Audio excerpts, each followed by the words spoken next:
Hi everybody, welcome back to the Purch It Podcast. Joining me today is Mike from Haystack. Now Mike is the co-founder and COO of a very exciting company. Welcome to the podcast, Mike. How are you doing? Cheers, Carl. Yeah, I'm good. Excited to be here. Good stuff. So let's just get straight into it. Do you want to introduce yourself to the people watching and go into what Haystack is? Yeah, that's fine. So yeah, kind of as you said, I'm Mike, co-founder, COO at Haystack. Haystack is, for want of a better word, a startup company based in Newcastle. We recently raised our seed investment round, totaling around about 1 million, just over actually. And basically, Haystack is a careers and data insights marketplace for techies, so tech professionals. So data scientists, developers, engineers, QA testers, UX designers, kind of all fall under our umbrella. And essentially the premise is, it was kind of built, I guess, out of my own scenario a while back now. But basically the whole concept was there was no real easy way to be able to kind of safely scour the tech landscape without being bombarded with, quite frankly, crap from all different angles, really. I'd have 10, 20, 30 tabs open just to try and find that kind of ideal opportunity. And I know opportunity is a bit of a loose term. But for me, in the scenario that I was in 2-3 years ago, it was an exciting scaling company working with cool tech on a cool project with kind of a quirky interest and culture. Definitely not a corporate organization, and somewhere where I could kind of really get stuck into and not be just sort of another cog in the engine, really. So I went through the kind of, I guess, the standard milk round that you do after you graduate uni. Tried the recruitment agents, didn't have much luck, sort of ended up plastered all over the place, chucked into random interview rooms of all sorts of companies that just didn't fit the bill. Obviously, spent hours upon hours on job boards, scrolling for days, basically. And to be honest, the whole process was just painful. I thought there must be an easier way to do this. And that was kind of where the initial idea for Haystack was conceived, really. It wasn't until a few years after that I actually decided to take the plunge. Because it was funny, obviously being a marketplace, you kind of got this, I guess, two-sided market, basically, two different that you're trying to market to. So I kind of identified on the, I guess you would call the B2C consumer side of things in my own way, really, where I was the one trying to find the opportunity. Luckily enough, I did actually end up finding a very quirky, interesting startup. That was a company called Hive HR in town. Kind of joined them early days. Saw them go through seed, Series A, and they were very much sort of in the SaaS field. But there, I kind of identified it. Also, the problem very much existed on the B2B side of things. There was loads of great companies kind of hiding in the shadows that were really struggling to hire tech talent. And like I say, Hive was a perfect example of that. They're, really interesting culture, great product, but they just couldn't kind of get the name out there. So there was this sort of inherent employer branding problem out there as well. And that's kind of a very long way of saying that Haystack is, like I say, a tech careers marketplace for techies, but also we heavily encourage companies on there to put the best foot forward and increase their employer brand. It's completely unbiased. It's not like Indeed, where the deepest pockets mean essentially you pay to win. It's a completely level playing field. And that's benefits kind of the techies and the businesses as well. So you clearly identified that problem. So you found the problem, and what was the next step? Was it, I'll try it myself, or did you get some people involved? What was the sort of process there? Yeah, so I guess, like I said, I was at Hive for probably, nearly 2 years it was. Identified the problem basically because one of the founder there basically said it to me directly that was one of the hardest things that they had to deal with when they were scaling. From there, I kind of sat on it for a while. Sort of chewed on the idea. Spent hours poking around on the internet to try and find the closest thing, see if it existed. Basically, there was a few out there, but what I realized was essentially there was no kind of market leader. There was a lot of competitors basically fighting for scraps in the provinces, basically. A lot of them in London, a few on the continent, a few over in America, but nobody had really kind of emerged as a dominant player in this kind of field. Eventually, I just sort of decided, well, the market's there. There's huge potential. There's a lot of money floating around, obviously, because it's the recruitment space. And that was when I reached out to, I think I mentioned before, the Ignite Accelerator. So for those that don't know, Ignite, I don't think they operate in the Northeast anymore. They're just mainly in Belfast, from what I'm aware, as far as I'm aware. But they basically help kind of pre-seed companies, or even just idea stage founders, to kind of, I guess, help the business kind of gain some legs, really, and get it off the ground a little bit. So I pitched the idea to Tristan, who was the CEO at Ignite.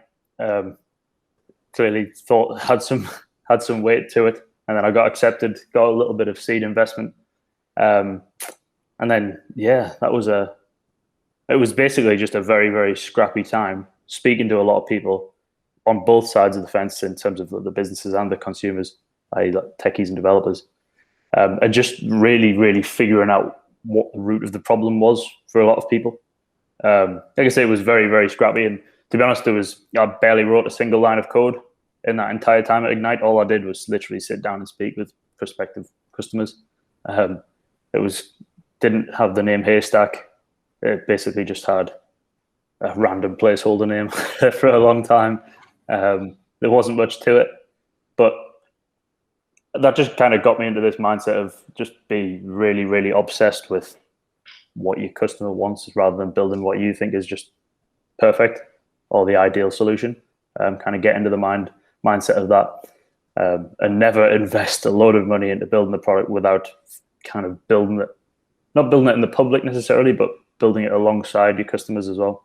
Constant feedback is key, really. So yeah, that was about it. Yeah, that's good. I mean, you touched on the Ignite program there. I'd like to get a bit more into that. Yep. So how was the sort of pitching process for you? You know, what are some key tips and tricks you could give someone pitching? To be honest, the pitching process was like, well, I think the first pitch I did was a kind of a 3-minute elevator sort of type pitch. I wouldn't even say it was a pitch. It was, I don't really know what happened, to be honest. It was kind of all a bit of a blur. I just sort of went into a room with a bit of a presentation and just went for it, to be honest. I think the biggest thing for me with pitching anyway is to be really, really optimistic. What investors want to see, they don't want to see small returns. They don't want to think, if they wanted small returns, they'd put the money into an Apple stock or they'd buy the FTSE 100 index.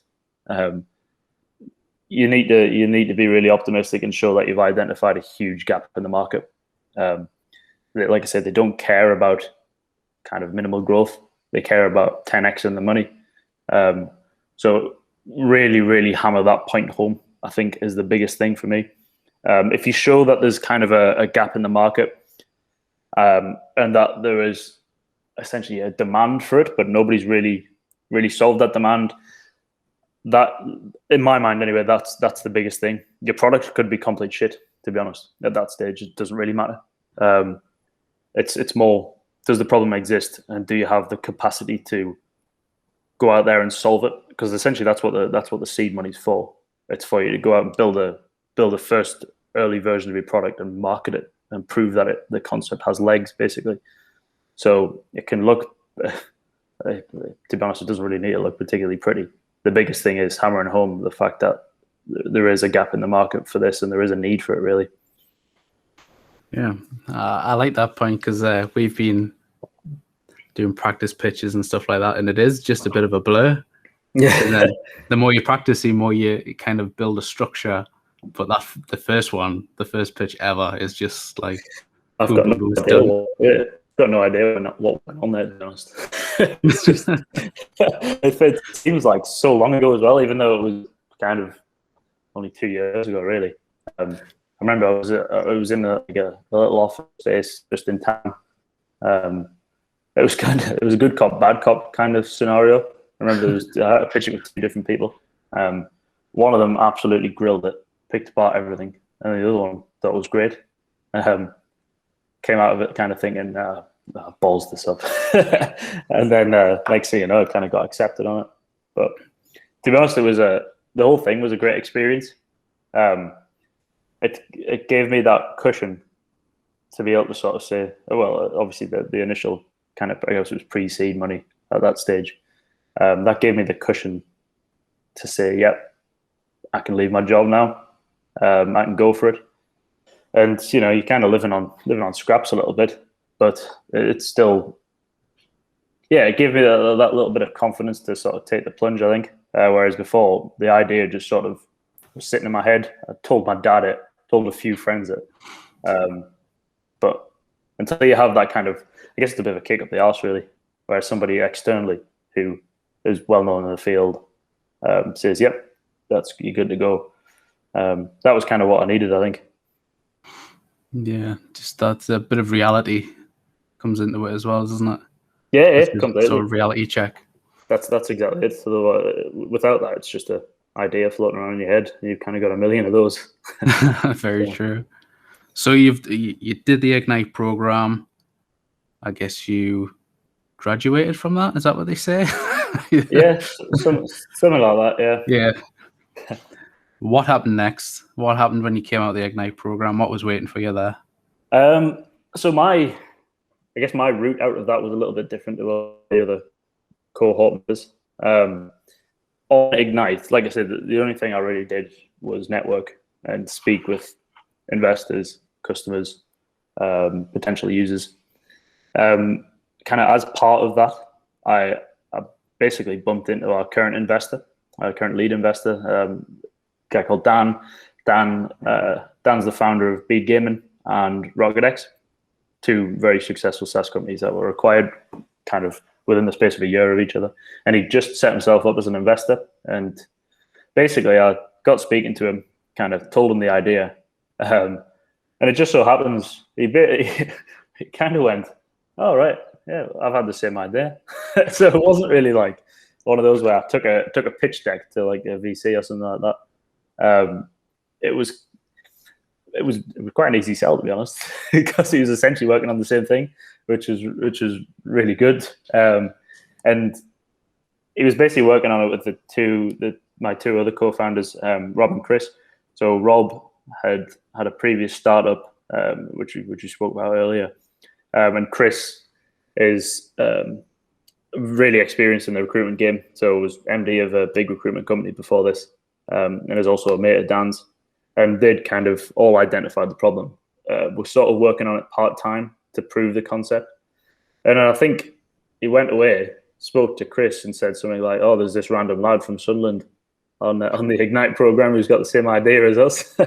So we met up. We just started chatting. Rob was actually in Vietnam, traveling Vietnam at the time. But we all met up and Rob obviously zoomed in. And we just started sketching it all out, really. And we all kind of came to the conclusion that we may as well put all of our eggs in one basket, and we're going to have the best likelihood of success if we do that. And to be honest, it was the best move I could have made by far. I think I would have been burnt out, fried, whatever you want to call it, if I just stuck at it by myself. There's, especially in a marketplace business where there is so much that can go wrong and so much to worry about, just being able to share the load a little bit with a couple of other people who have exactly the same mindset as you, a different but complementary skill set as well. It's absolutely crucial in my mind. Like we all have a really complementary skill set. And yeah, to be honest, it was a bit of a godsend. And like I said, not having to essentially massively sell the idea to an investor also was a good start. So. Yeah, sounds like a perfect situation, especially when you got people that just take the workload off you and it's just like a team effort. Yeah, I mean, to be honest, it's not even like to take the workload off, because there's no feasible way that one person could manage that workload. Like everybody is flat out 100%. So me, Chris, and Rob, but it's just the rate that things would have got done if I was by myself would have been completely different. Because even though I work the same amount as I would when I'm by myself, it's more productive because you can kind of obviously divert the tasks around and I guess be a bit more efficient and triage what the bigger problems are as well. Also, just bounce ideas around. There's a lot of self-doubt, I think, when you by yourself. But just having the capacity to kind of sketch out on a whiteboard with a few people around you is just, like I say, it's a bit of a step change, really. Yeah, and I've got to ask about the name. Where did the name come from? It's not as clever as you might think, to be honest. There's not really any reasoning behind it. I think there's always that story about Apple. You know, what was it again with the was it Newton or something, where they said it was the reason that it's called Apple because Newton took a bite out of the apple and all that stuff. Is that one? Something like that. To be honest, there's not really a clever story behind it. It sort of involves your tech stack. It sort of involves finding a needle in a haystack. It also involves the fact that there's absolutely zero domain names kicking about anymore. So that one's that was kind of a bit of a meet in the middle one, to be honest. But we'll go with the cleverer story, to be honest. Let's say it's needle in a haystack. No, I like it. On the last podcast, we were speaking to Steve Erdell from Word Nerds, and we asked him the same question, and he said they had some very out there names. So that was my next question. Did you have any really random names? We had some dreadful names, to be honest. When it was just me by myself, the business was called Work At, just work.at, and work was spelled completely wrong, just with a U in it for some reason. And again, that was just because it was the only thing that was available. We just spent a long time basically Googling and trying to find what was available from anybody who's just literally that, anything that wasn't like 50 grand, to be honest. So, but we landed on it. I mean, it seems to have stuck, and I mean, everybody seems to like it. So I would agree. It fits the brand perfectly, and needle in a haystack is just perfect because that needle is talent. You know, and you're trying to find it. Definitely, it's the brilliant. It's the users on one side of things. It's it's also the opportunities and the companies on the other side. I think both are applicable. Brilliant. And I want to get back to sort of your journey and sort of, were there any challenges that stood out along the way? Any like obstacles that you look back to now and it's like, if I didn't have that, then I would be stuck, sort of thing? Anything that really helped you along the way? I think that by far the biggest thing for me was, as I've touched on before, was just speaking to everybody that could possibly give me feedback. Not just keeping the idea locked away in my head, I think. You kind of make so many assumptions when you just identify the problem, and you can't really get into the mindset of what people really want unless you just go out there and sit down with them and just start speaking to them and put yourself out there. I think that was the biggest thing. Just used to do all these things on Ignite. They were basically kind of firesides, I think they were called, where you just listen to success stories, but also failures as well. I think they're just as important as the kind of success side of the things. They were extremely helpful. The other thing I think for me was basically when I left uni, like I say, I didn't want to go down the corporate route. Not at all. I knew exactly kind of what I wanted to do. I knew I wanted to start my own tech startup. And I thought if I went away and joined IBM, I don't know, even Microsoft or somewhere like that I would never get the exposure to get the nitty-gritty of a business, basically. And I think there's that realization.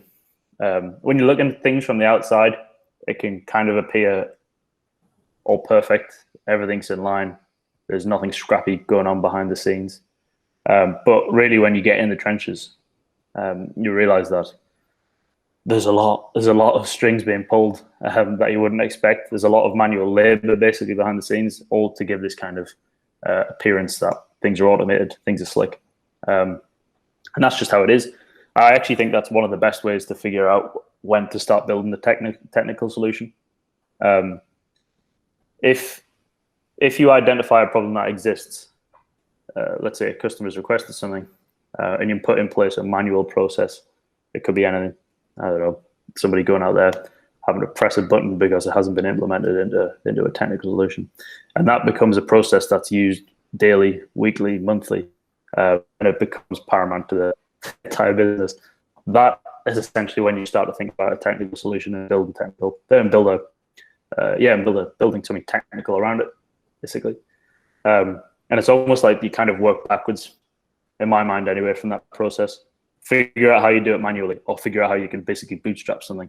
And then if it has legs, that's when you build it properly. And that's when you think about how to start. How do you start to architecture it? How do you start to design it? How do you start to implement it, basically? So yeah, there's a lot in that one, I think. Yeah, no, that's just, it's very interesting. Obviously, you come from the technical aspect, but then when you add a layer of business to it, there's this whole other ball game that you have to add to your product and idea that you're putting together. That's it. There's a lot of the times we call it kind of the swan above water analogy. And I know for a fine fact this goes on at all startups, a lot of scale-ups. It's this appearance that everything is perfect and everything's in sync. Everybody knows exactly what they're doing. And there's a full kind of self-serve technical solution. It's very, very rarely the case, to be honest. There's always going to be kind of low-hanging fruit where it's somebody pressing a button or somebody's got a calendar reminder in there to do this task when really it should be automated and fully technical. But that's just not feasible, to be honest, in the early days, especially when there's such limited capacity. I think you really, really, really have to be selective about what you're building and the timeline that you're building things on. It's very, very easy to go down a rabbit hole and think, right, I need to perfect this. This needs to be ideal. And obviously perfect is basically impossible, to be honest. But yeah, in the early days, it's super critical to be basically extremely stringent, I think, with the tech team that you've got, but also with the time that you've got. Just build it, get something out there, and get it in people's hands. That's it. It doesn't even need to be. You don't even need to write a line of code sometimes. Just get it in people's hand and see how it sits. And I think that's the mindset that you constantly need to have, to be honest. Because if you think about it, every time you're delivering a feature, or every time you're putting out a new release, you're basically shipping a subset of your product each time. So if you're getting that mentality of like, right, how did I first arrive at this I guess gap in the market, and then how did I approach it initially when I had no money behind it? That is almost the approach that you need to take when you're doing full feature releases. So what's this feature? How can I test it without writing a line of code? Okay, it has legs, right? Then re-implement it in code. Yeah, I like that line about nothing being perfect. Because, yeah, I think founders don't get their ideas out there because they're constantly chasing that. It's like, oh, it's got to be perfect before I ship. Yeah. Where nothing's ever perfect. You'll launch and there'll be a bug. Possibly immediately. Definitely. There's always going to be bugs, to be honest. I think you're never ever going to reach perfect. I mean, you almost strive for it, but as long as it's not setting you back in any way, shape, or form, or kind of hindering you from reaching the goals. I think one of the biggest things is just defining what is your vision, what is the mission, and really, really sticking to that. It's like there's always going to be feature requests flying in left, right, and center, for example. And you almost have to plot. If you imagine there's like a channel that looks like that, the vision's at the top. If you could plot each feature in that channel. It all has to fit into that funnel that's heading towards the vision. If you start building little blocks off to the side, the next thing you know, your product has kind of veered away from where that vision's heading. And it's always good to kind of remind yourself, right, does this feature request, for example, fit in with where we want the product to head? If it's a clear no, get rid of it. We're not building it, basically. Yeah, that's fantastic advice. And I don't think people there's advice out there, but it's when you put it as simply as that, they just think, you've just explained it so perfectly well there. Yeah, I think the one thing I found when I was in the earlier days, I say in the early days, it was only like two years ago. There's advice flying around from everywhere, to be honest, and some of it's controversial. There's a lot of people who have never really been in the trenches and who are willing to chuck advice. So you have to be super selective with what you take on board, because otherwise you'll just get blown away by everything that needs doing. Pick your mentors very, very selectively, I think. Pick people who are in your field that know what they're doing, who've been there and done that. Because like I say, you'll end up on a tangent and you'll end up kind of veering off the path, I think. So you got to be super selective with the advice that you take on board. That's good. Good stuff about mentors there. It's like, how did you find that sort of process of finding a mentor, finding not necessarily the right one, the one where you can just, have a chat with? And yeah, to be honest, there's loads. There's countless people that I could rely on, to be honest. A lot of them came from my old experiences with Hive. But they kind of come in all shapes and sizes. Yeah, you just need to have, if you have this cohort of people around you that you can trust, and they're not just gonna, I think that the biggest thing with a mentor is if you can kind of float ideas around and be completely open about those ideas. You're not necessarily going there to try and impress them. It's not like an interview scenario. It should feel like a relaxed format, really. Like I say, where there's free flowing ideas.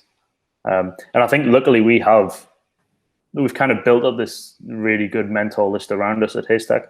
A lot of people who've been in the field for a long time, and they've all kind of got different skill sets. They're all different specialists. Some of them are generalists who've just sort of been there, done that. And like I said, Dan's a perfect example of that. Some of them are SaaS specialists who've kind of built and scaled B2B enterprise SaaS businesses. Some of them who have led built and scaled marketing teams, for example. So I think if you start to build up this, either a non-exec board or just a slap together band of mentors who are sort of really bought into the idea and really bought into the vision and can kind of get behind what you're doing, it is absolutely paramount in my mind, because it's impossible to take it all on board yourself. Yeah. I think with some people, there's just that initial fear of getting a mentor involved.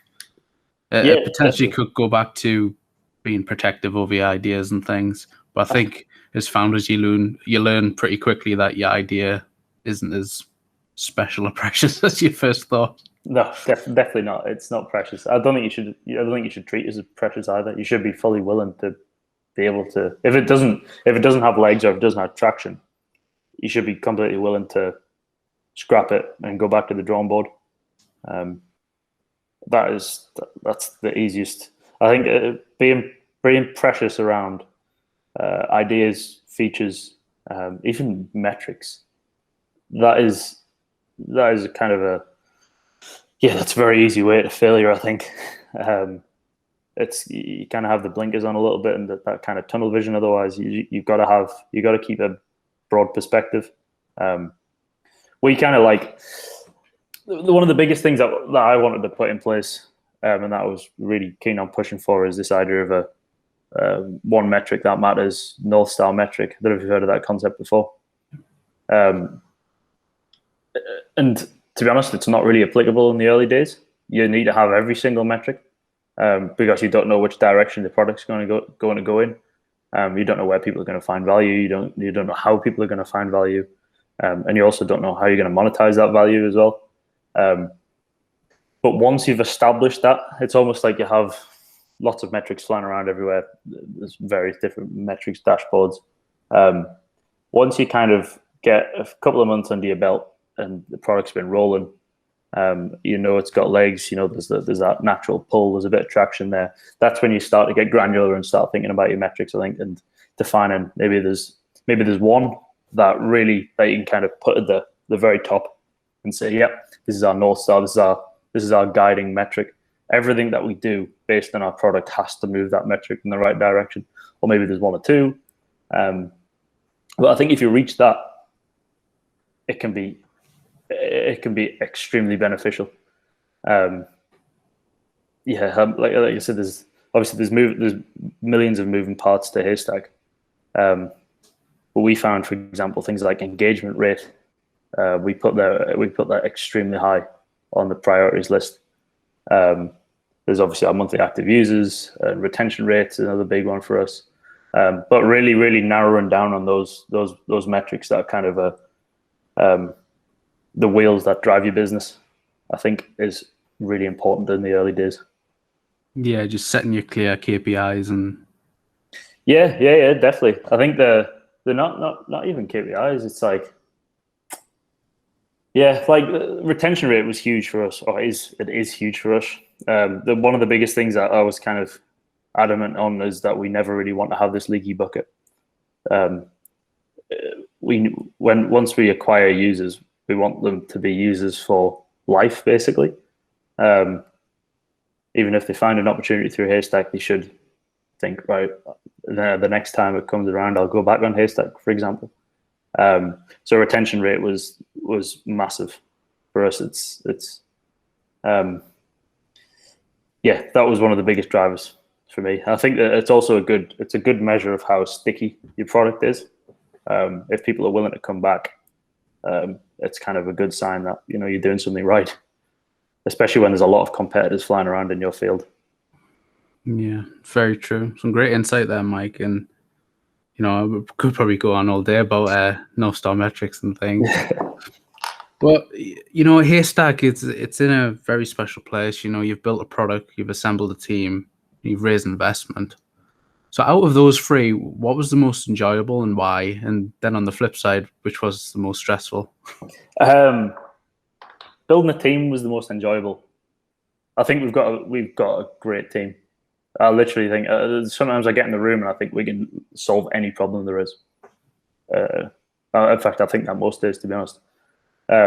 If we don't have the knowledge in-house, we know who to go to find that knowledge. So it's almost like, right, chuck us a problem, we'll figure it out.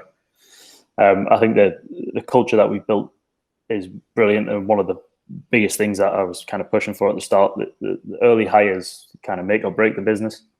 And we've got some people on board who are just fantastic, to be honest. The hardest part probably was building the product initially, actually. Building the product, but also delivering the product and marketing it. I think just because I live and breathe it every day, it feels like we have that initial traction. There's the kind of the flywheel. You've probably heard the flywheel analogy before, but we've started to feel the natural pull and the natural momentum of the flywheel kicking in. But in the early days, it can feel like such an uphill battle. Just getting something out there, and even though I've talked about perfection, you kind of have to bring yourself back down to reality sometimes and like remind yourself, like, that button's not going to be perfect. Just because it's a few pixels out or the border radius is off. That's fine. Get it out there, kind of thing, and stop sort of treating it like your baby.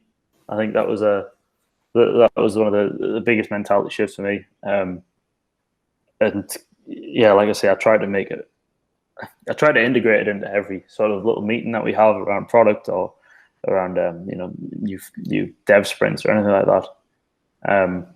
But yeah, I would definitely say building and shipping the product has been the hardest challenge so far. definitely. Yeah, I've seen it myself. It's when you're so invested in something, you live and breathe your product, you live and breathe your company. Even little things like maybe the voice is a bit off on a social media post, and you're like, oh, that's not me. Little things like that sort of play on your mind, but you hit the nail on the head there. It's about just stepping back and staying grounded and understanding, like, yes, this is it's life's work, but it's big picture thinking. I think you kind of, it might look a bit scrappy for a week, but actually it's going to get fixed in the next release. It's not really going to change the direction of the business. Big picture thinking. Brilliant. I'm getting close to the end of my questions here, so I've just got a few more for you, Mike.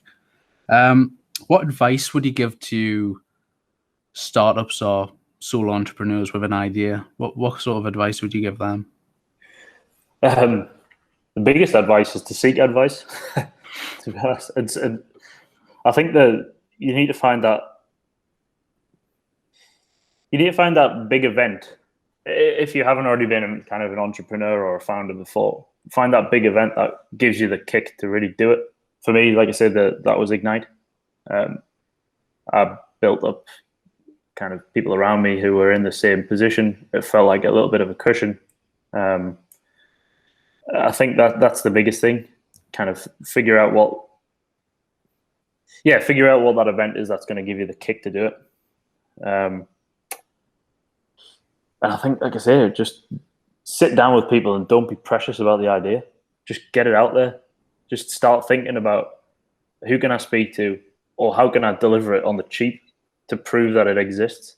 God sake, don't spend a shitload of money at the start. I've seen that. That's one of the worst mistakes I've seen a lot of people make. It's that waterfall mentality of, this is a great idea, I'm going to spend hundreds of thousands to get it and hire an outsourced dev team to build it, and then you build it and nobody wants to use it. So you've basically wasted all of your early startup capital. Just figure out what is it. How can I, even if it's just building a landing page or building a newsletter to see if it can get traction.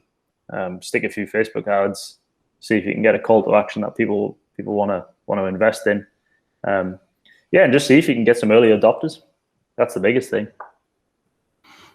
Yeah, and that all goes back to, don't have that fear, and maybe do get a mentor, because a mentor would tell you if you're putting too much money into something. Yeah, God. Yeah. Definitely not do that. Brilliant. And have you got any company news you would like to share? I mean, I guess probably the biggest thing for us is we're launching in new regions now. We've always kind of we've had a bit of a presence in other regions, I should say, like the Northwest, like Yorkshire and Humber, but we're really moving it there now. We're kind of massively increasing our remote offering as well. So loads more remote opportunities out there, all across the UK. Keep your eyes peeled for lots of things happening in Manchester, in Leeds, in Sheffield, in Hull, all those places. Good stuff, and it's great to see. And lastly, Mike, where can people connect with you online? You can find me on LinkedIn, just Davies, or on Twitter. I'm not really huge on Twitter, but you'll occasionally see just a retweet of me repurposing Haystack's content. That's all I do. LinkedIn's the main place, I would say. Good stuff. Mike, thank you very much for coming on the podcast. I've really enjoyed it. I think you've delivered a load of insight there for people watching. And so this has been the Purch It Podcast. Thanks to Mike for joining us, and thank you. Good stuff. Cheers, Carl.